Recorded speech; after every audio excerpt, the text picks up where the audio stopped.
Hi everyone, so this is just me showing you guys how to fold the flip chart if you are planning to do this activity. You don't need colored paper, but if you have it, then that makes it prettier, but it's totally up to you. So I have 4 different colored paper. It's just easier for me to show you, how they end up flipping with colored paper instead of white paper, but again, you're more than welcome to use just regular white paper if you'd like. So what you're gonna do first is you're gonna hold it, I don't know if you can see this, we're gonna hold it vertically, so standing up, right? And then what you're gonna do is kind of expose each piece of paper so it's about an inch. Doesn't have to be a perfect inch, but about an inch. Don't make it too big, don't make it too small. It's better smaller than bigger.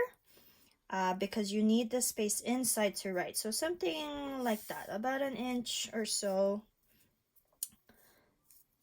that each paper is exposed, because these are going to be the flaps where you write the title of each one, right? So looks like this, and then what you're going to do is you're going to make sure they're all lined up perfectly, and then you're going to take the top and then just fold it over so that you have all these flaps in front. And then when you're satisfied with how you placed it, you can crease the top, and then you should have 1, 2, 3, 4, 5, 6, 7, 8 flaps total. So you needed 4 pieces of paper to make 8 flaps total. And then when you're done and you creased it, then I would just kind of tap them on the table, line them up, and then take a stapler and just staple just a tiny bit. It doesn't have to be so far down, right? Just a tiny bit so it holds the paper together.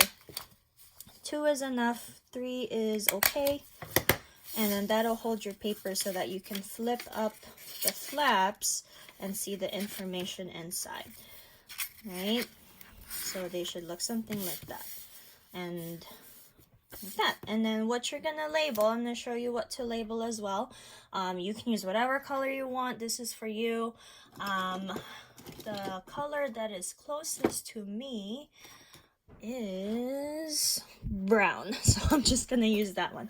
So this is what each flap is supposed to say, and then the rest of the instructions of what to put inside the flaps are on the modules. So the first one is just the title, which is periodic table of elements, right? Excuse me. So that's what your title is. And then what you're gonna do is label each one here. So here's the next one. So group 1 is called alkali metals.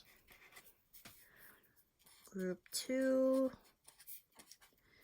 is alkaline earth metals. Excuse me.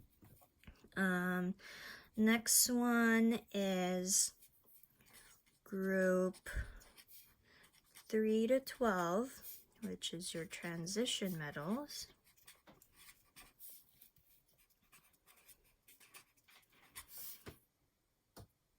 Right, and then group 14 through 16 is your nonmetals, and then you have metalloids, which I know, oops, I spelled that wrong. It should be like this. There we go. So metalloids, and this one doesn't have a group because they're all kind of spread out between different groups. Metalloids, and then we have group 7, which is the halogens, and then group 8, which is the noble gases. So this is what everything should look like outside. Now inside is going to depend solely on you, how big you want to write it down. The first few times it's going to be kind of tight, so like for example up here, right? You're gonna fold it and then you're gonna write your information in here, right? And then as you go down, you'll have more and more space down here. Right, so you can write as big or as little as you want. Again, this is for your reference, so make sure that you can read it and that you can understand what you wrote, because we're going to be using this information a lot because we're going to be dealing with chemical reactions and bondings. Right, if you have any questions, let me know. All of the rest of the information should be in the modules for you.